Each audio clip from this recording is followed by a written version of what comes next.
मुलांनाही काही नोकऱ्या लागतील किंवा नाही लागतील अशी परिस्थिती आहे आणि त्यामुळं शासनानं ज्येष्ठ नागरिकांच्यासाठी काही सवलती सोयी सुविधा द्याव्यात या तुमच्या गेल्या 10-15 वर्षातल्या मागण्यामुळं काही गोष्टी झालेल्या आहेत. काही अजिबातच झालेलं नाही असं नाही, परंतु अजूनही करता येण्यासारख्या पुष्कळ गोष्टी आहेत आणि त्या सगळ्या गोष्टींच्याकडं सत्ताधाऱ्यांचं लक्ष वेधण्यासाठी तुम्ही जे आज उपोषणाला बसलेला आहात त्या उपोषणाला मी स्वतः ज्येष्ठ नागरिक म्हणून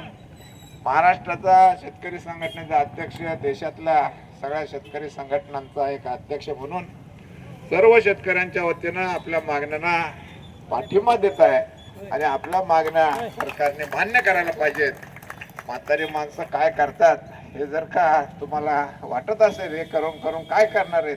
तर ही माणसं सत्ता बदलणे इतकी ताकद ही आमच्यामध्ये आहे हे लक्षात ठेवा. तेव्हा आपण जे काही आज सत्तेत आहात हे काही तुम्ही ताम्रपट घेऊन आलेलं नाही, परंतु जी संधी मिळालेली आहे त्या संधीचं सोनं करण्याचं काम हे आज तुमच्या हातात आहे. त्या निमित्ताने आज तुम्हाला आम्ही सगळेजण